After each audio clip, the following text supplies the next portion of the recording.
ನಾವು ಸಮಾಜ ವಿಜ್ಞಾನ ವಿಷಯಕ್ಕೆ ಸಂಬಂಧಿಸಿದಂತೆ ಒಂದು ಚಿತ್ರವನ್ನು ತೋರಿಸ್ತೀನಿ. ಆ ಚಿತ್ರವನ್ನು ನೋಡ್ಬಿಟ್ಟು ಅದರಲ್ಲಿರುವಂತಹ ವ್ಯತ್ಯಾಸವನ್ನ ಹೇಳಿ ನೋಡಿ. ಇದರಲ್ಲಿ ಮಧ್ಯಭಾಗದಿಂದ ಎರಡು ಕಡೆ ಚಿತ್ರವನ್ನ ನೋಡ್ತಾ ಇದ್ದೀವಿ. ಈ ಭಾಗದಲ್ಲಿ ಒಂದು ಚಿತ್ರ ಇದೆ, ಈ ಭಾಗದಲ್ಲಿ ಒಂದು ಚಿತ್ರ ಇದೆ. ಈ ಭಾಗದ ಚಿತ್ರಕ್ಕೂ ಈ ಭಾಗದ ಚಿತ್ರಕ್ಕೂ ಏನ್ ವ್ಯತ್ಯಾಸ ಕಾಣಿಸ್ತಿದೆ? ಈ ಕಡೆ ಪರಿಸರ ಇದೆ, ಈ ಭಾಗದಲ್ಲಿ ಜಾಸ್ತಿ ಫ್ಯಾಕ್ಟರಿ ಇದೆ, ಕಟ್ಟಡಗಳಿದಾವೆ, ನೀರಿದೆ. ಆದ್ರೂ ಕೂಡ ಅದು ಕಲುಷಿತವಾಗಿರುವಂತ ನೀರನ್ನ ನೋಡ್ತಾ ಇದೀವಿ. ಈ ಭಾಗದಲ್ಲಿ ಸ್ವಚ್ಛವಾಗಿರುವಂತಹ ಹಚ್ಚ ಹಸಿರಾಗಿರುವಂತಹ ನೀರು. ಇಂಥ ಒಂದು ವ್ಯತ್ಯಾಸವನ್ನ ನಾವು ಎಲ್ಲಿ ನೋಡ್ತೀವಿ? ಹಳ್ಳಿ ಮತ್ತು ಸಿಟಿ, ನಗರಗಳು ಅಂತ ಕರೀತೀವಿ ಅಲ್ವಾ? ಹಳ್ಳಿಗೂ ಮತ್ತು ನಗರಕ್ಕಿರುವಂತಹ ವ್ಯತ್ಯಾಸವನ್ನ ನೋಡ್ತೀವಿ. ಹಾಗಾದ್ರೆ ಈಗ ನಾವು ಮಾನವ ವಾಸಿಸ್ತಾ ಇರೋದೆಲ್ಲಿ? ಸಿಟಿಲೂ ವಾಸಿಸ್ತಿದ್ದಾನೆ, ಹಳ್ಳಿಯಲ್ಲೂ ಕೂಡ ವಾಸಿಸ್ತಿದ್ದಾನೆ. ಮಾನವನನ್ನ ಸಂಘಜೀವಿ ಅಂತ ಕರೀತೀವಿ ಅಲ್ವಾ? ಮಾನವ ಇವತ್ತು ಸಮಾಜದಲ್ಲಿ ವಾಸಿಸ್ತಾ ಇದ್ದಾನೆ. ಮಾನವನನ್ನ ಸಂಘಜೀವಿ ಅಂತೇಳಿ ಕರೀತೀವಿ.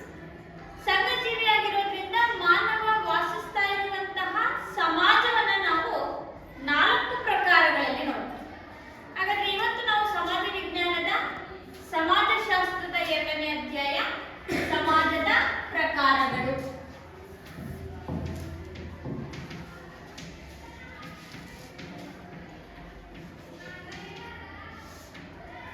ಇವತ್ತು ನಾವು ಸಮಾಜದ ಪ್ರಕಾರಗಳು ಪಾಠದಲ್ಲಿ 4 ಪ್ರಮುಖ ಸಮಾಜದ ಪ್ರಕಾರಗಳನ್ನ ಅಧ್ಯಯನ ಮಾಡಿ. ಹಾಗಾದ್ರೆ ಇಲ್ಲಿ ನಾವು ಮಾನವನನ್ನ ನಾವೆಲ್ಲಾ ಕಡೆ ಒಂದೇ ರೀತಿಯಾದಂತಹ ಸಮಾಜವನ್ನ ನೋಡಕ್ಕಾಗುತ್ತೆ. ಉದಾಹರಣೆಯಾಗಿ ಈಗ ನಾವು ಚಿತ್ರದಲ್ಲಿ ನೋಡಿದ ಹಾಗೆ ನಗರ ಪ್ರದೇಶಗಳಿಗೂ ಗ್ರಾಮೀಣ ಪ್ರದೇಶಗಳಿಗಿರುವಂತ ವ್ಯತ್ಯಾಸವನ್ನ ನೋಡ್ತೀವಿ. ನಗರ ಪ್ರದೇಶಗಳಲ್ಲಿ ಏನೇನು ನೋಡ್ತೀವಿ? ದೊಡ್ಡ ಕಟ್ಟಡಗಳು, ಕಾರ್ಖಾನೆಗಳು, ಮತ್ತೆ ದೊಡ್ಡ ದೊಡ್ಡ ಚಿತ್ರಮಂದಿರಗಳು, ಆಮೇಲೆ ದೊಡ್ಡ ದೊಡ್ಡ ಸ್ಟೇಡಿಯಂಗಳನ್ನ ನೋಡ್ತೀವಿ, ಆಟದ ಮೈದಾನಗಳು, ಮತ್ತೆ ನೋಡ್ತೀವಿ ಪಾರ್ಕ್ಗಳು. ಹೌದಾ? ಅದೇ ನಾವು ಗ್ರಾಮೀಣ ಪ್ರದೇಶಗಳಿಗೆ ಬಂದ್ರೆ ಗ್ರಾಮೀಣ ಪ್ರದೇಶದಲ್ಲಿ ಏನ್ ನೋಡ್ತೀವಿ? ಹಳ್ಳಿಯ ವಾತಾವರಣ ನೋಡಿದ್ರಲ್ವಾ? ಹೇಗಿರುತ್ತೆ? ಮನೆ ಮುಂದೆ ಹಸುಗಳನ್ನ ಕಟ್ಕೊಂಡಿರ್ತೀವಿ, ಪ್ರಾಣಿಗಳನ್ನ ಸಾಕಿರ್ತೀವಿ, ಅಲ್ಲಲ್ಲಿ ಕೋಳಿಗಳೆಲ್ಲ ಓಡಾಡ್ತಿರ್ತವೆ. ಹೌದಾ? ದನ ಕರುಗಳನ್ನ ಕಟ್ಕೊಂಡಿರ್ತೀವಿ. ಮನೆ ಮುಂದೆ ಹುಲ್ಲಿನ ರಾಶಿ ಇರುತ್ತೆ, ಬಾವಿಯಿಂದ ನೀರು ಸೇರ್ತಾ ಇರ್ತೀವಿ, ಮಕ್ಕಳೆಲ್ಲ ಆಟ ಆಡ್ತಿರ್ತಾರೆ. ಹೌದಾ? ಬಹುತೇಕ ಅಲ್ಲಿ ವ್ಯವಸಾಯಕ್ಕೆ ಸಂಬಂಧಪಟ್ಟಂತ ಚಟುವಟಿಕೆಗಳನ್ನ ನಾವೆಲ್ಲಿ ನೋಡ್ತೀವಿ? ಗ್ರಾಮೀಣ ಪ್ರದೇಶಗಳಲ್ಲಿ ನೋಡ್ತೀವಿ. ನಗರ ಪ್ರದೇಶಗಳ ಒಂದು ನಡೆ ನುಡಿ, ಜೀವನ, ಸಂಸ್ಕೃತಿ ಇವೆಲ್ಲ ವ್ಯತ್ಯಾಸ ಬೇರೆ ಬೇರೆ. ಪ್ರದೇಶದಿಂದ ಪ್ರದೇಶಕ್ಕೆ ಹೋದ್ರೆ ಸಂಸ್ಕೃತಿಯಲ್ಲಿ, ಆಚಾರ ವಿಚಾರಗಳಲ್ಲಿ, ನಡೆನುಡಿಗಳಲ್ಲಿ, ಉಡುಗೆ ತೊಡುಗೆಗಳಲ್ಲಿ, ಆಹಾರ ಪದಾರ್ಥಗಳಲ್ಲಿ ವ್ಯತ್ಯಾಸವನ್ನ ಕಾಣ್ತೀವಿ. ಈಗ ನಾವೆಲ್ಲರೂ ಕೂಡ ಚಿಕ್ಕಮಗಳೂರು ಡಿಸ್ಟ್ರಿಕ್ಟ್ ಅಲ್ಲಿ ಇದೀವಿ ಅಲ್ವಾ?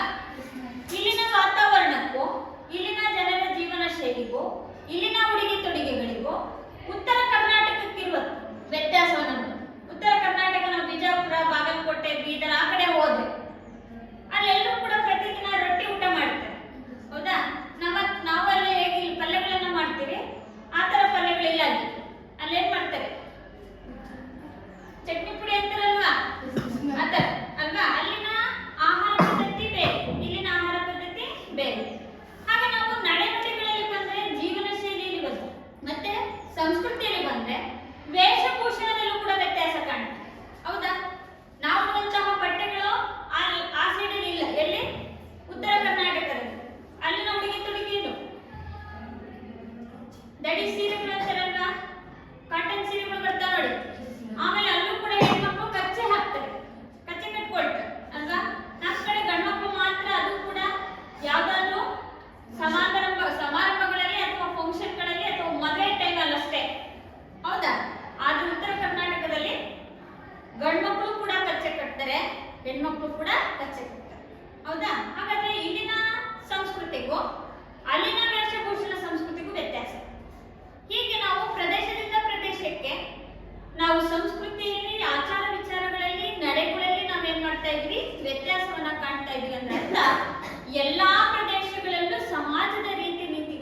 ತರನಾಗಿರುತ್ತೆ. ಅಲ್ಲಿ ನಾವು ವ್ಯತ್ಯಾಸವನ್ನು ಕೂಡ ಕಾಣುವಂತಹದ್ದು. ಪ್ರದೇಶದಿಂದ ಪ್ರದೇಶಕ್ಕೆ ಬೇರೆ ಆಗಿರುತ್ತೆ. ಅದಕ್ಕೆ ಉದಾಹರಣೆ ನಾನು ಹೇಳಿದೆ, ಗ್ರಾಮಾಂತರ ಪ್ರದೇಶಗಳಲ್ಲಿರುವಂತಹ ಚಟುವಟಿಕೆಗಳು ಉದ್ಯೋಗಗಳಿಗೆ ಹೋಲಿಕೆಯನ್ನು ಮಾಡಿದ್ರೆ ನಗರ ಪ್ರದೇಶಗಳಲ್ಲಿರುವಂತಹ ಚಟುವಟಿಕೆಗಳು ಮತ್ತು ಉದ್ಯೋಗಗಳು ವಿಭಿನ್ನವಾಗಿರೋದನ್ನು ನಾವು ಕಾಣ್ತೀವಿ. ಹಾಗಾದ್ರೆ ಇವತ್ತು ನಾವು ಸಮಾಜದ ಪ್ರಕಾರಗಳಲ್ಲಿ ನಮ್ಮ ಜನರ ಚಟುವಟಿಕೆಗಳು ಮತ್ತು ಉದ್ಯೋಗವನ್ನು ಆಧರಿಸಿ 4 ಪ್ರಕಾರಗಳನ್ನ ನೋಡಿ. ಆ 4 ಪ್ರಕಾರಗಳು ಅಂತಂದ್ರೆ ಸಮಾಜದ ಮೊದಲನೇ ಪ್ರಕಾರ ಬೇಟೆಯಾಡುವ ಮತ್ತು ಆಹಾರ ಸಂಗ್ರಹಿಸುವ ಸಮಾಜ.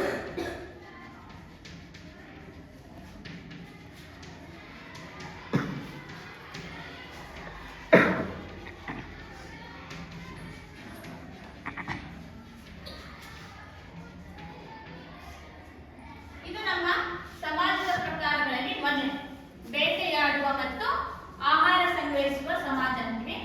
ಎರಡನೇದಾಗಿ ಪಶುಪಾಲನಾ ಸಮಾಜ.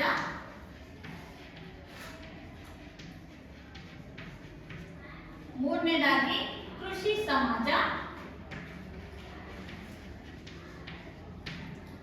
ನಾಲ್ಕನೇದು ಕೈಗಾರಿಕಾ ಸಮಾಜ.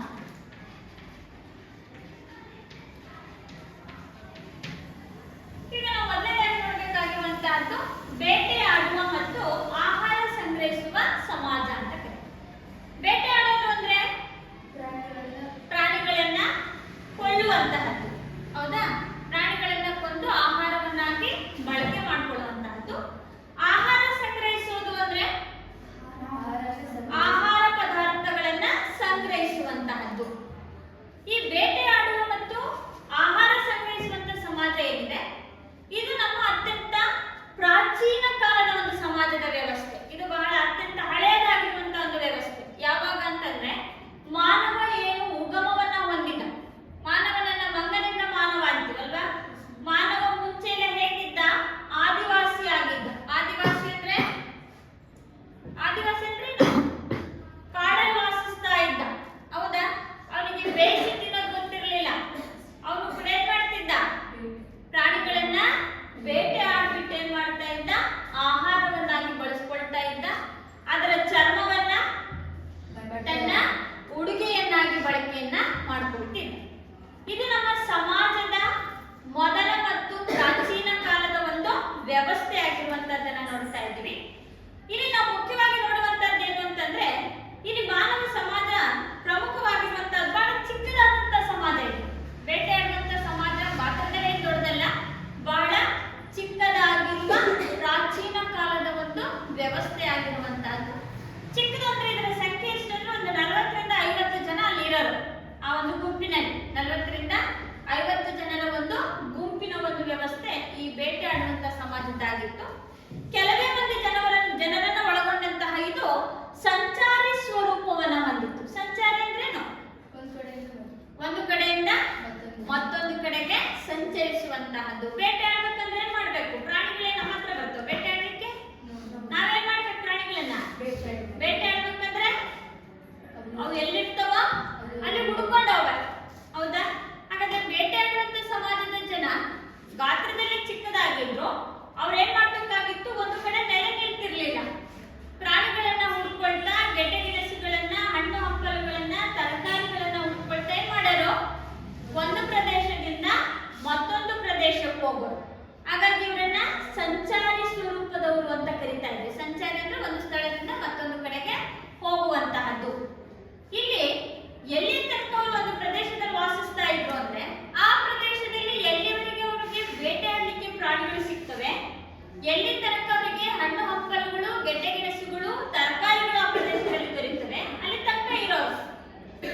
ಬರ್ಚಿಯಾಗಿರ್ಬೋದು, ಅವುಗಳನ್ನ ಬಳಸ್ಕೊಂಡು, ಬರ್ಚಿ ಅಂದ್ರೆ ಗೊತ್ತಾ ನಿಮ್ಗೆ ಎಸೆಯೋದು, ನೀವು ಸ್ಪೋರ್ಟ್ಸ್ ಅಲ್ಲಿ ಬಳಸ್ತಿರಲ್ಲಪ್ಪ, ಅಂತಹ ಈಟಿ ಬರ್ಚಿಗಳನ್ನ ಬಳಕೆಯನ್ನ ಮಾಡಿಕೊಂಡು ಏನ್ ಮಾಡ್ತಾ ಇದ್ರು, ಪ್ರಾಣಿಗಳನ್ನ ಕೊಲ್ತಾ ಇದ್ರು, ಕಾಡು ಪ್ರಾಣಿಗಳನ್ನ ಬೇಟೆ ಆಡ್ತಿದ್ರು. ಪ್ರಾಣಿಗಳು ಸಿಗದೇ ಇದ್ದಾಗ, ಪ್ರಾಣಿಗಳು ಬೇಟೆ ಆಡಕ್ ಆಗದೆ ಇದ್ದಾಗ ಏನ್ ಮಾಡೋರು, ಅಲ್ಲೇ ಕಾಡಲ್ಲಿ ಸಿಗುವ ಹಣ್ಣು ಹಂಪಲು, ಗೆಡ್ಡೆ ಗೆಣಸು ಅಥವಾ ತರಕಾರಿ, ಹಸಿ ತರಕಾರಿಗಳನ್ನ ತಿಂದು ಹೊಟ್ಟೆಯನ್ನ ತುಂಬಿಸ್ಕೊಳ್ಳೋದು. ಅದೇ ರೀತಿಯಾಗಿ ಇಲ್ಲಿ ಸಂಪತ್ತು ಸಂಪಾದನೆ ಮಾಡೋದು ಅವ್ರದ್ದೇನೋ ವ್ಯವಸ್ಥೆ ಇರಲಿಲ್ಲ. ಏನ್ ತಮಗೆ ಬೇಕಾಗಿರೋದನ್ನು ಅಷ್ಟು ತಗೊಂಡು ಒಂದೇ ಸರಿ ಇಟ್ಕೊಳ್ತಿರ್ಲಿಲ್ಲ. ಒಂದ್ ವಾರಕ್ಕಾಗುವಷ್ಟು ಪ್ರಾಣಿಗಳನ್ನ ಬೇಟೆ ಆಡ್ತಿರ್ಲಿಲ್ಲ. ಒಂದು ಸರಿ ಒಬ್ಬ ಬೇಟೆ ಆಡ್ದ ಅಂದ್ರೆ, ಒಂದು ಪ್ರಾಣಿಯನ್ನ ಬೇಟೆ ಆಡ್ದ ಅಂದ್ರೆ ಅವ್ರೇನ್ 40ರಿಂದ 50 ಜನ ಮಂದಿ ಒಂದು ಗುಂಪಲ್ಲಿ ವಾಸಿಸ್ತಾ ಇದ್ರು. ಅವರೆಲ್ಲ ಏನ್ ಮಾಡೋರು, ಸೇರ್ಕೊಂಡು ಹಂಚ್ಕೊಂಡು ತಿನ್ನೋರು. ಒಂದು ಪ್ರಾಣಿಯನ್ನ ಬೇಟೆ ಆಡಿದಾಗ ಹಂಚಿಕೊಂಡು ತಿನ್ನುವಂತ ವ್ಯವಸ್ಥೆ ಅಲ್ಲಿತ್ತು.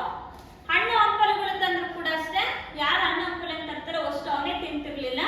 ಏನ್ ಮಾಡ್ತಿದ್ದ, ಅವರ ಗುಂಪಲ್ಲಿರುವಂತರೆಲ್ಲರೂ ಸೇರ್ಕೊಂಡು ಹಂಚಿಕೊಂಡು ತಿನ್ನುವಂತ ವ್ಯವಸ್ಥೆ ಇತ್ತು.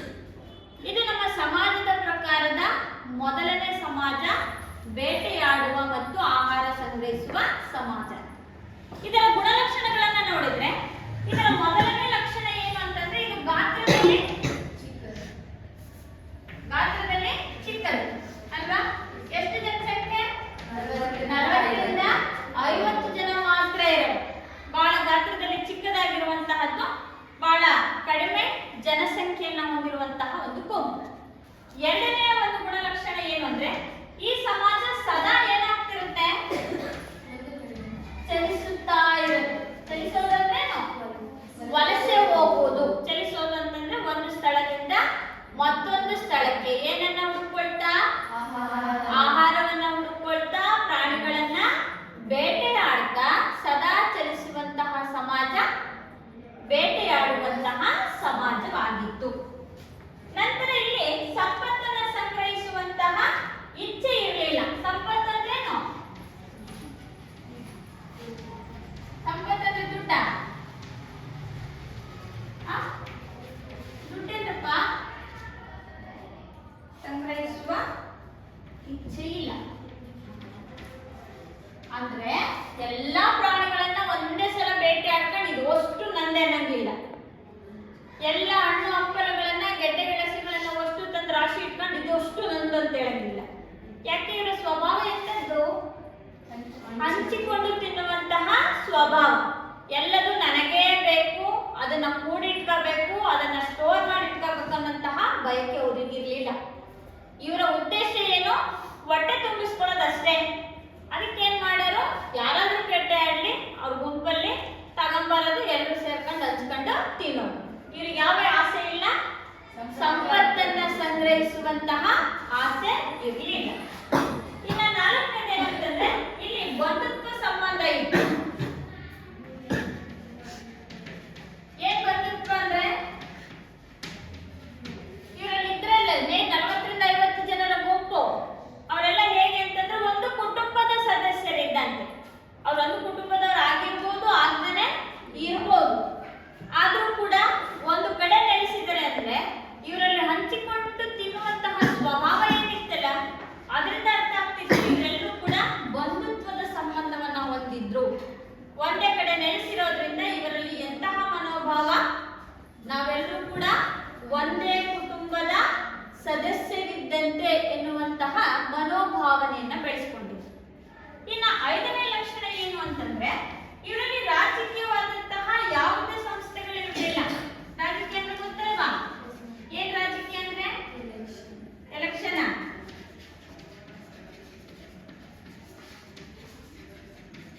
ಆಳುವವರು ಮತ್ತು ಆಳಿಸಿಕೊಳ್ಳುವವರು ಅಂತೀವಿ ಅಲ್ವಾ? ಆಳುವವರು ಅಂದ್ರೆ ರಾಜಕೀಯ ವ್ಯಕ್ತಿಗಳು, ಆಳಿಸಿಕೊಳ್ಳುವವರು ಅಂದ್ರೆ ಪ್ರಜೆಗಳು. ಹಾಗಾದ್ರೆ ಯಾರು ಮೇಲಲ್ಲ, ಯಾರು ಕೀಳಲ್ಲ. ಯಾಕೆಂತಂದ್ರೆ ಎಲ್ಲರೂ ಕೂಡ ಸಮಾನವೇ ಅನ್ನುವಂತ ದೃಷ್ಟಿಕೋನ ಈ ಬೇಟೆಯಾಡುವಂತ ಸಮಾಜದಲ್ಲಿ. ಯಾರಲ್ಲೂ ಕೂಡ ಮೇಲು ಕೀಳು ಎನ್ನುವಂತಹ ಭಾವನೆಗಳು ಇರಲಿಲ್ಲ. ನಾವೆಲ್ಲರೂ ಕೂಡ ಒಂದು ಕುಟುಂಬದ ಸದಸ್ಯರಿದ್ದಂತೆ ಅನ್ನುವಂತ ಕಲ್ಪನೆ ಬಂದಿದೆ ಅಂದ್ರೆ ಅರ್ಥ, ಅವರಲ್ಲಿ ಯಾವುದೇ ರಾಜಕೀಯ ಸಂಸ್ಥೆಗಳಿರಲಿಲ್ಲ. ಯಾರು ಕೂಡ ರಾಜನಲ್ಲ, ಯಾರು ಕೂಡ ಪ್ರಜೆ. ಈ ಸಮಾಜದಲ್ಲಿ ಇದ್ದಂತಹ ಎಲ್ಲಾ ಸದಸ್ಯರು ಕೂಡ ಒಂದೇ ಕುಟುಂಬದ ಸದಸ್ಯರಾಗಿರೋದ್ರಿಂದ ಇಲ್ಲಿ ಯಾರು ಕೂಡ ಆಳುವವರೂ ಅಲ್ಲ, ಆಳಿಸಿಕೊಳ್ಳುವವರು ಕೂಡ ಅಲ್ಲ. ಇದು ನಮ್ಮ ಸಮಾಜದ ಮೊದಲನೇ ಪ್ರಕಾರ, ಬೇಟೆಯಾಡುವ ಸಮಾಜ ಮತ್ತು ಆಹಾರ ಸಂಗ್ರಹಿಸುವ ಸಮಾಜ. ಇನ್ನ ಎರಡನೇ ಸಮಾಜಕ್ಕೆ ಬರ್ತೀವಿ ನಾವು. ಯಾವುದು? ಪಶುಪಾಲನಾ ಸಮಾಜ. ಪಶುಗಳು ಅಂದ್ರೆ ಪ್ರಾಣಿಗಳು ಅಲ್ವಾ? ಪಶುಪಾಲನೆ ಅಂದ್ರೆ ಸಾಕೋದು. ಪ್ರಾಣಿಗಳನ್ನ ತಮ್ಮ ಜೀವನ ಆಧಾರಕ್ಕಾಗಿ ಹಿಂಡುಗಳಾಗಿ ಸಾಕುವಂತ ವ್ಯವಸ್ಥೆಯನ್ನೇ ನಾವೇನಂತ ಕರಿತೀವಿ? ಪಶುಪಾಲನಾ ಸಮಾಜ ಅಂತ ಕರಿತೀವಿ. ಇಲ್ಲಿ ಜೀವನಕ್ಕಾಗಿ ಏನ್ ಮಾಡ್ತಿದ್ರು? ಬೇಟೆಯಾಡಿ ಗೆಡ್ಡೆ ಗೆಣಸುಗಳನ್ನ, ಹಣ್ಣು ಹಂಪಲುಗಳನ್ನ, ತರಕಾರಿಗಳನ್ನ ಸಂಗ್ರಹಿಸ್ತಿದ್ರು. ಇಲ್ಲಿ ಜೀವನಾಧಾರಕ್ಕಾಗಿ ಪ್ರಾಣಿಗಳನ್ನ ಹಿಂಡು ಅಂದ್ರೇನು? ಗುಂಪಾಗಿ ಪ್ರಾಣಿಗಳನ್ನ ಸಾಕುವ ಸಮಾಜವನ್ನೇ ಪಶುಪಾಲನಾ ಸಮಾಜ ಅಂತೇಳಿ ಕರೀತಾರೆ. ಪಶುಪಾಲನಾ ಸಮಾಜ ಈಗಲೂ ಕೂಡ ನಮ್ಮಲ್ಲಿದೆ. ಈಗಲೂ ಕೂಡ ನಾವು ಪ್ರಾಣಿಗಳನ್ನ ಸಾಕ್ತಾ ಇದ್ದೀವಿ. ಆದ್ರೆ ಅದೇ ನಮ್ಮ ಜೀವನ ಆಧಾರವಾಗಿ ಮಾಡ್ಕೊಂಡಿಲ್ಲ. ಆದ್ರೆ ಆಫ್ರಿಕಾ ಮತ್ತು ಏಷ್ಯಾ ಕೆಲವೊಂದು ಪ್ರದೇಶಗಳಲ್ಲಿ ಏನ್ ಮಾಡ್ತಾ ಇದ್ದಾರೆ ಅಂದ್ರೆ ಈಗಲೂ ಕೂಡ ಪಶುಪಾಲನಾ ಸಮಾಜವನ್ನ ನೋಡ್ತಾ ಇದ್ದೀವಿ. ನಮ್ಮ ಕಡೆಗಳಲ್ಲಿ ಕೃಷಿ ಜೊತೆಯಲ್ಲಿ ಕೃಷಿಯೇತರ ಚಟುವಟಿಕೆಯನ್ನಾಗಿ ಇವತ್ತು ನಾವು ಪಶುಪಾಲನೆಯನ್ನ ಮಾಡ್ತೀವಿ. ವ್ಯವಸಾಯನೂ ಮಾಡ್ತೀವಿ. ವ್ಯವಸಾಯದ ಜೊತೆಯಲ್ಲಿ ಹಸುಗಳನ್ನು ಕೂಡ ಸಾಕ್ಬೋದು ಅಲ್ವಾ? ಅದಕ್ಕೆ ನಾವು ಕೃಷಿಯೇತರ ಚಟುವಟಿಕೆಗಳು ಅಂತೇಳಿ ಕರೀತೀವಿ. ಆದ್ರೆ ಆಫ್ರಿಕಾದಲ್ಲಿ ಮತ್ತು ಏಷ್ಯಾದ ಕೆಲವು ಪ್ರದೇಶಗಳಲ್ಲಿ ಈಗಲೂ ಕೂಡ ಪ್ರಾಣಿಗಳನ್ನೇ ಸಾಕಿ ಜೀವನವನ್ನ ನಡೆಸ್ತಾ ಇರುವಂತ ಒಂದು ವ್ಯವಸ್ಥೆಯನ್ನು ಕೂಡ ಕಾಣ್ತಾ ಇದೆ. ಈ ಪಶುಪಾಲನಾ ಸಮಾಜ ಅಂತಂದ್ರೆ ಇಲ್ಲಿ ಒಂದು ವ್ಯವಸ್ಥೆ ಹೇಗೆ ಅಂತಂದ್ರೆ ಸುಮಾರು ಜನರನ್ನ ಒಳಗೊಂಡಂತ ಒಂದು ವ್ಯವಸ್ಥೆ ಆಗುತ್ತೆ. ಅಂದ್ರೆ ಸುಮಾರು 5,000ದ ಮೇಲೆ 1.5 ಲಕ್ಷದವರೆಗೂ ಕೂಡ ಈ ಗುಂಪಲ್ಲಿ ಬೇಟೆಯಾಡುವ ಸಮಾಜದಲ್ಲಿ ಎಷ್ಟಿದ್ರು? 40ರಿಂದ 50 ಜನ ಮಾತ್ರ ಇರೋದು. ಪಶುಪಾಲನಾ ಸಮಾಜದಲ್ಲಿ ಜನರ ಗುಂಪಿನ ಪ್ರಮಾಣ ಏನಾಗಿತ್ತು? ದೊಡ್ಡದಾಗಿತ್ತು. ಅಲ್ಲಿ 5,000ದಿಂದ ಹಿಡಿದು 1.5 ಲಕ್ಷದವರೆಗೂ ಕೂಡ ಜನರು ತಮ್ಮ ಒಂದು ಗುಂಪನ್ನ ಮಾಡ್ಕೊಂಡಿದ್ದಾರೆ. ಈ ಪಶುಪಾಲನಾ ಸಮಾಜದಲ್ಲಿ ಮಾನವ ಫಸ್ಟ್ ಪ್ರಾಣಿಗಳನ್ನ ಬೇಟೆಯಾಡ್ತಿದ್ದ. ನಂತರ ಏನ್ ಮಾಡ್ದ? ಪ್ರಾಣಿಗಳನ್ನ ಪಳಗಿಸಿ ಅದನ್ನ ತನ್ನ ಹತೋಟಿಯಲ್ಲಿ ಇಟ್ಕೊಂಡು ಸಾಕೋದನ್ನ ಕಲಿತ. ಇದನ್ನ ತನ್ನ ಜೀವನಾಧಾರಕ್ಕಾಗಿ ಬಳಕೆಯನ್ನು ಕೂಡ ಮಾಡಿಕೊಂಡ. ಪ್ರಾಣಿಗಳನ್ನ ಸಾಕಿ ಆಹಾರಕ್ಕಾಗಿಯೂ ಬಳಸ್ತಿದ್ದ. ಅದನ್ನ ಸಾಕ್ಬಿಟ್ಟು ಅದರ ಸಂಖ್ಯೆಯನ್ನು ಹೆಚ್ಚು ಮಾಡಿಕೊಂಡು ಮಾರಿಯೂ ಕೂಡ ಏನ್ ಮಾಡ್ತಿದ್ದ? ಹಣವನ್ನ ಸಂಪಾದಿಸ್ತಾ ಇದ್ದ. ಈ ಉದಾಹರಣೆಗೆ ನಾವು ಕುರಿಕಾರನ್ನೆಲ್ಲ ನೋಡ್ತೀವಲ್ವಾ? ಕುರಿಕಾರ ನೋಡಿರಲ್ವಾ? ಅವರಲ್ಲೂ ಕೂಡ ಏನಾಗಿತ್ತು? ಕುರಿ ಹಿಂಡಾಗಿತ್ತು. ಹೌದಾ? ಜೀವನಾಧಾರಕ್ಕಾಗಿ ಅವ್ರು ಏನ್ ಮಾಡ್ತಾರೆ? ಕುರಿಗಳನ್ನ ಸಾಕ್ತಾರೆ. ಸಾಕಿ ಅದನ್ನ ಅವಶ್ಯಕತೆ ಬಿದ್ದಾಗ ಏನ್ ಮಾಡ್ತಾರೆ? ಮಾರಾಟವನ್ನು ಕೂಡ ಮಾಡ್ತಾರೆ. ಹಾಗೆ ತಮ್ಮ ಗುಂಪಾದಂತಹ ಪ್ರಾಣಿಗಳ ಸಾಕಾಣಿಕೆಯನ್ನ ಪಶುಪಾಲನಾ ಸಮಾಜ ಅಂತ ಕರಿತೀವಿ. ಈ ಸಮಾಜದ ಲಕ್ಷಣ ಏನು? ಪಶುಪಾಲನಾ ಸಮಾಜದ ಲಕ್ಷಣ ಅಂದ್ರೆ ಗಾತ್ರದಲ್ಲಿ ದೊಡ್ಡದು ಅಲ್ವಾ? ಅದು ಗಾತ್ರದಲ್ಲಿ ಏನಾಗಿತ್ತು? ಚಿಕ್ಕದಾಗಿತ್ತು. ಇದು ಗಾತ್ರದಲ್ಲಿ ಪಶುಪಾಲನಾ ಸಮಾಜ ದೊಡ್ಡದಾಗಿದೆ. ಸಂಖ್ಯೆ ಎಷ್ಟಿರ್ಬೋದು? 5,000ದಿಂದ 1.5 ಲಕ್ಷದವರೆಗೂ ಕೂಡ ಜನರ ಒಂದು ಗುಂಪನ್ನ ಒಳಗೊಂಡಂತಹ ಸಮಾಜ ಪಶುಪಾಲನಾ ಸಮಾಜವಾಗಿತ್ತು. ಇನ್ನ ಎರಡನೇ ಗುಣಲಕ್ಷಣ ಏನು ಅಂದ್ರೆ ಈ ಸಮಾಜ ಸಾಮಾನ್ಯವಾಗಿ ಎಲ್ಲಿರ್ತಾರೆ? ಪ್ರಾಣಿಗಳನ್ನ ಸಾಕೋರು ಹುಲ್ಲುಗಾವಲು ಪ್ರದೇಶ ಮತ್ತೆ ಬೆಟ್ಟಗುಡ್ಡ ಪ್ರದೇಶಗಳು ಅಲ್ವಾ? ಬೆಟ್ಟಗುಡ್ಡಗಳ ಪ್ರದೇಶಗಳಲ್ಲಿ ವಾಸಿಸ್ತಾರೆ. ಯಾಕಲ್ಲಿ ಹುಲ್ಲುಗಾವಲು ಪ್ರದೇಶದಲ್ಲಿ ಬೆಟ್ಟಗುಡ್ಡಗಳಲ್ಲಿ ಯಾವ ಪ್ರಾಣಿಗೆ ಸಾಕುವಂತಹ ಸಮಾಜ ವಾಸಿಸುತ್ತೆ? ಪ್ರಾಣಿಗಳಿಗೆ ಬೇಕಾಗಿರುವಂತಹ ಆಹಾರ ಯಾವುದು? ಹುಲ್ಲು ಅಲ್ವಾ? ಆ ಹುಲ್ಲುಗಾವಲು ಪ್ರದೇಶ ಮತ್ತು ಬೆಟ್ಟಗುಡ್ಡ ಪ್ರದೇಶಗಳಲ್ಲಿ ವಾಸಿಸುವಂತಹ ಒಂದು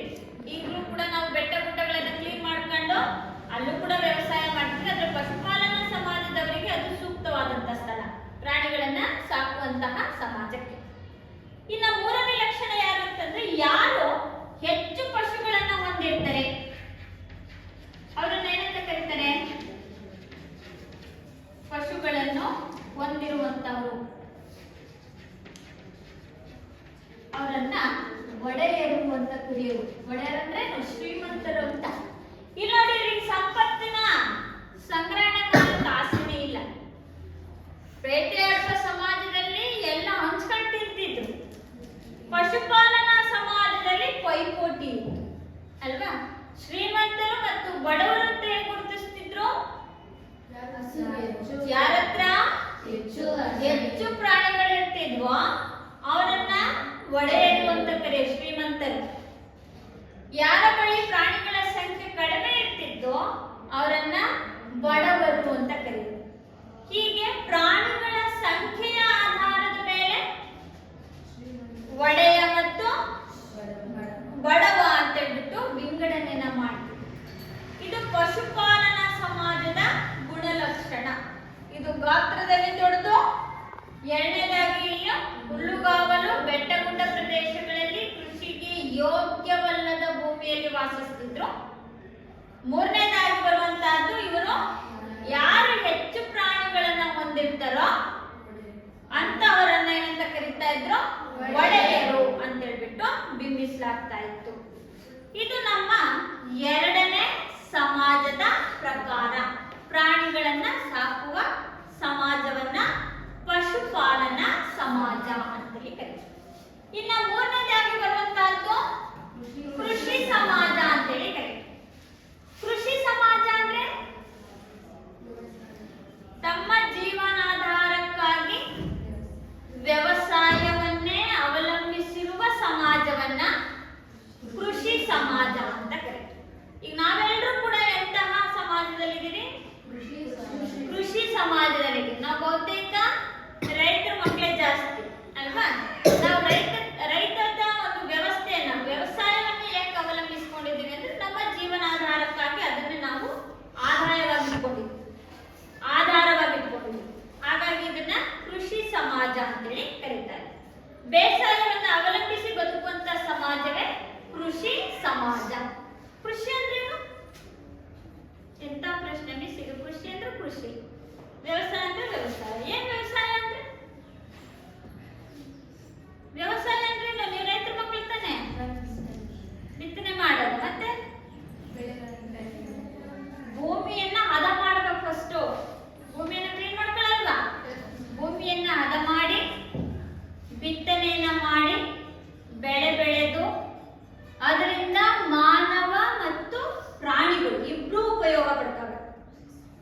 ಉದಾಹರಣೆಗೆ ನಾವು ಭತ್ತ ಬೆಳಿತೀವಿ ಅಂದ್ರೆ ಭತ್ತವನ್ನ ನಾವು ಬಳಕೆ ಮಾಡ್ತೀವಿ ಅಕ್ಕಿಗೋಸ್ಕರ ಅಲ್ವಾ? ಅದರ ಹುಲ್ಲನ್ನ ಪ್ರಾಣಿಗಳ ಮೇವಿಗಾಗಿ ಬಳಕೆ ಮಾಡ್ತೀವಿ. ಭೂಮಿಯನ್ನ ಹದ ಮಾಡಿ ಬಿತ್ತನೆ ಮಾಡಿ ಬೆಳೆ ಬೆಳೆದು ಅದರಿಂದ ಮಾನವ ಮತ್ತು ಪ್ರಾಣಿಗಳ ಉಪಯೋಗವನ್ನು ಪಡ್ಕೊಳ್ಳೋದನ್ನೇ ನಾವೇನಂತ ಕರಿತೀವಿ? ಕೃಷಿ ಅಥವಾ ವ್ಯವಸಾಯ ಅಂತ. ಕೃಷಿ ಸಮಾಜ ಅಂತಂದ್ರೆ ವ್ಯವಸಾಯವನ್ನೇ ಅವಲಂಬಿಸಿರುವಂತಹ ಸಮಾಜವನ್ನ ಕೃಷಿ ಸಮಾಜ ಅಂತ ಕರೀತೀವಿ. ಕೃಷಿ ಸಮಾಜದಲ್ಲಿ ಮಾನವ ಪ್ರಾಣಿಯನ್ನು ಬಳಕೆ ಮಾಡ್ಕೊಂಡಿದ್ದಾನೆ, ಜೊತೆಯಲ್ಲಿ ನೇಗಿಲನ್ನು ಕೂಡ ಬಳಸಿದ್ದಾನೆ ಅಲ್ವಾ? ನೋಡಿದಿರಲ್ಲ ನೇಗಿಲು? ಪ್ರಾಣಿಗಳ ಭುಜದ ಮೇಲೆ ಏನ್ ಮಾಡ್ತಾರೆ? ನೇಗಿಲನ್ನ ಇಟ್ಕೊಂಡ್ಬಿಟ್ಟು ಏನ್ ಮಾಡ್ತೀವಿ? ಇದನ್ನ ಭೂಮಿಯನ್ನ ಉಳುಮೆ ಮಾಡ್ತೀವಿ. ಉಳುಮೆ ಮಾಡೋದಕ್ಕಾಗಿ ಬಳಕೆಯನ್ನ ಮಾಡ್ಕೊಳ್ತೀವಿ. ಕೃಷಿ ಸಮಾಜದಲ್ಲಿ ಮಾನವ ಪ್ರಾಣಿಗಳು ಮತ್ತು ನೇಗಿಲನ್ನ ಬಳಸಿಕೊಂಡು ವ್ಯವಸಾಯವನ್ನ ಮಾಡುವಂತಹದ್ದು. ಈ ಕೃಷಿ ಸಮಾಜದ ಲಕ್ಷಣ ಏನು ಹಾಗಾದ್ರೆ ಅಂದ್ರೆ ಇಲ್ಲಿ ನೇಗಿಲನ್ನ ಸಂಶೋಧನೆ ಮಾಡಲಾಗಿದೆ.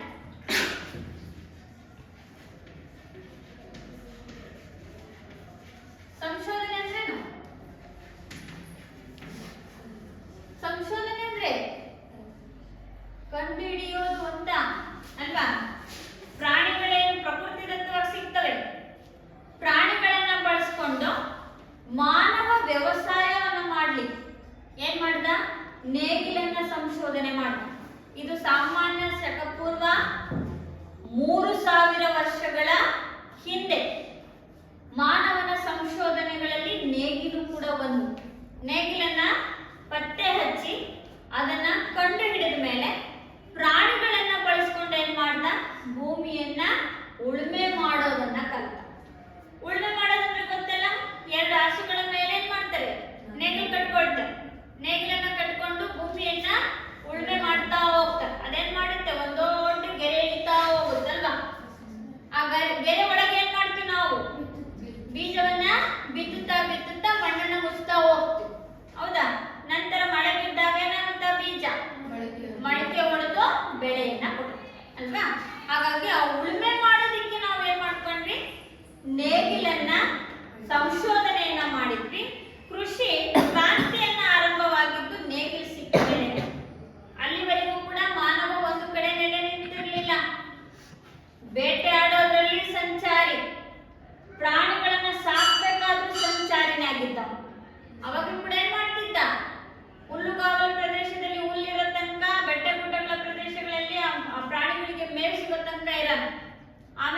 ಹಿಂಡನ್ನು ತಗೊಂಡು ಬೇರೆ ಕಡೆ ಹೋಗೋದು. ಆದ್ರೆ ಯಾವಾಗ ಕೃಷಿ ಸಮಾಜದಲ್ಲಿ ಬಂದ ಮಾನವ ಆಗ ಒಂದು ಕಡೆ ನೆಲೆ ನಿಲ್ಲೋದನ್ನ ಕಲಿತು ನೇಗಿಲನ್ನ ಸಂಶೋಧನೆ ಮಾಡಿಕೊಂಡ, ಪ್ರಾಣಿಯನ್ನ ಬಳಸ್ಕೊಂಡ, ಕೃಷಿಯಲ್ಲಿ ಕ್ರಾಂತಿಯನ್ನ ಮೂಡಿಸ್ತ, ಹೊಸ ಹೊಸ ಬೆಳೆಗಳನ್ನ ಬೆಳೆಯುವಂತಹ ಸಂಶೋಧನೆಯನ್ನ ಪಡ್ಕೊಂಡ, ಪ್ರಾಣಿ ಶಕ್ತಿಯನ್ನ ಬಳಸ್ಕೊಂಡಿದ್ದು ಅವಾಗಲೇ. ಅಲ್ಲಿವರೆಗೂ ಪ್ರಾಣಿಗಳನ್ನ ಆಹಾರಕ್ಕಾಗಿ ಮಾತ್ರ ಬೆಳೆಸ್ತಿದ್ದ. ಕೃಷಿ ಸಮಾಜಕ್ಕೆ ಬಂದ ಮೇಲೆ ಪ್ರಾಣಿಗಳ ಶಕ್ತಿಯನ್ನ ವ್ಯವಸಾಯದಲ್ಲಿ ಬೆಳೆ ಬೆಳೆಯೋದ್ರಲ್ಲಿ ಏನ್ ಮಾಡ್ಕೊಂಡ, ಬಳಕೆಯನ್ನ ಮಾಡ್ಕೊಂಡ.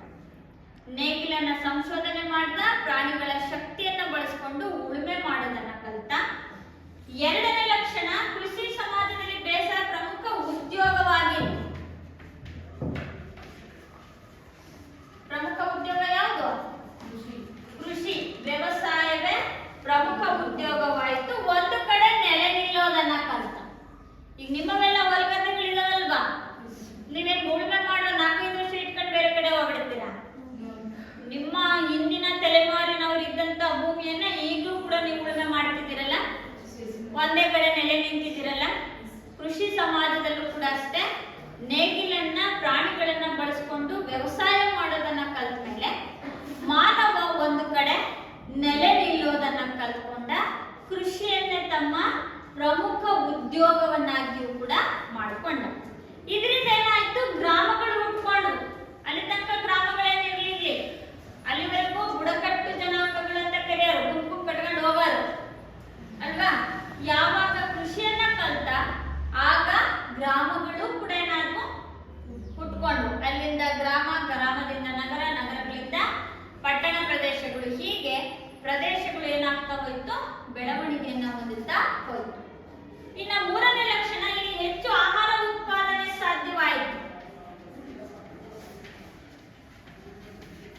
ಆಹಾರದ ಉತ್ಪಾದನೆ ಏನಾಗ್ತಾ ಬಂತು, ಹೆಚ್ಚಾಗ್ತಾ ಬಂತು. ಮಾನವ ಏನ್ ಮಾಡ್ತಾ ಬಂದ, ತನಗೆ ಬೇಕಾದಷ್ಟು ಆಹಾರವನ್ನ ಉತ್ಪಾದನೆ ಮಾಡ್ತಾ ಬಂದ. ನೋಡಿ, ನಾವು ಬೇಟೆಯಾಡುವ ಸಮಾಜದಿಂದ ಬಂದ್ರೆ ಇಲ್ಲಿ ಪ್ರಾಣಿಗಳು ಸಿಕ್ಕರೆ ಮಾತ್ರ ಆಹಾರ ಸಿಕ್ತಿತ್ತು, ಗೆಡ್ಡೆ ಗೆಣಸುಗಳು ಸಿಕ್ಕರೆ ಮಾತ್ರ ಹೊಟ್ಟೆ ತುಂಬಿಸ್ಕೊಳ್ತಿದ್ದ ಅಲ್ವಾ. ಪಶುಪಾಲನಾ ಸಮಾಜದಲ್ಲೂ ಕೂಡ ಅಷ್ಟೇ, ಪ್ರಾಣಿಗಳನ್ನ ಸಾಕ್ಬಿಟ್ಟು ಬೇಕಾದಾಗ ಆಹಾರವನ್ನಾಗಿ ಬಳಸ್ಕೊಳ್ತಿದ್ದ.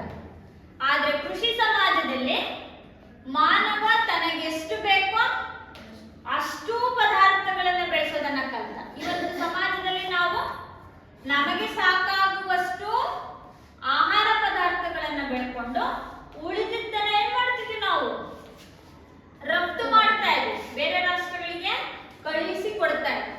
ಕೃಷಿ ಸಮಾಜ ಬಂದ ಮೇಲೆ ನಮಗೆ ಸಾಕಾಗುವಷ್ಟು ಆಹಾರ ಪದಾರ್ಥಗಳನ್ನ ಬೆಳೆಸಿಕೊಳ್ಳುವಂತ ಒಂದು ವ್ಯವಸ್ಥೆಯನ್ನ ಮಾಡ್ಕೊಂಡ್ವಿ. ಎಲ್ಲರೂ ಗಂಟೆಗಟ್ಟಲೆ ದುಡಿಯಬೇಕಾದಂತ ಅವಶ್ಯಕತೆ ಇಲ್ಲ. ವ್ಯವಸಾಯದಲ್ಲಿ ನಾವೇನ್ ವರ್ಷ ಪೂರ್ತಿ ದುಡಿಮೆ ಮಾಡಲ್ಲ, ಏನ್ ಮಾಡ್ತೀವಿ, ವರ್ಷದ 6 ತಿಂಗಳು ಮಾತ್ರ ನಾವು ವ್ಯವಸಾಯ ಮಾಡ್ತೀವಿ, ಹೌದಾ. ಇನ್ನು 6 ತಿಂಗಳು ಬೆಳೆದಿರುವಂತದ್ದನ್ನ ಏನ್ ಮಾಡ್ತೀವಿ, ಅದನ್ನ ಆಹಾರವನ್ನಾಗಿ ಬಳಸ್ಕೊಂಡು 6 ತಿಂಗಳು ಆರಾಮಾಗಿರ್ತೀವಿ, ಹೌದಾ. ಇದು ಕೃಷಿ ಸಮಾಜದ ಲಕ್ಷಣ. ಏನೇನು, ನೇಗಿಲನ್ನ ಸಂಶೋಧಿಸಿದ್ದು, ಒಂದು ಕಡೆ ಕಾಯಮಾಗಿ ಉಳ್ಕೊಳ್ಳೋದಕ್ಕೆ ಪ್ರಮುಖ ಉದ್ಯೋಗವನ್ನಾಗಿ ಮಾಡಿಕೊಂಡು ಒಂದೇ ಕಡೆ ನೆಲೆ ನಿಂತಿದ್ದು, ನಮಗೆ ಸಾಕಾಗುವಷ್ಟು ಆಹಾರ ಪದಾರ್ಥಗಳನ್ನ ಉತ್ಪಾದನೆಯನ್ನ ಮಾಡಿಕೊಂಡಿದ್ದು. ಇದು ನಮ್ಮ ಸಮಾಜದ 3 ಪ್ರಕಾರಗಳನ್ನ ಇವತ್ತು ನಾವು ತಿಳ್ಕೊಂಡ್ವಿ. ಬೇಟೆಯಾಡುವ ಸಮಾಜ, ಕೃಷಿ ಪಶುಪಾಲನಾ ಸಮಾಜ ಮತ್ತು ಕೃಷಿ ಸಮಾಜ. ಇನ್ನು ಮುಂದುವರೆದಂತಹ ಭಾಗ ಮುಂದಿನ ತರಗತಿಯಲ್ಲಿ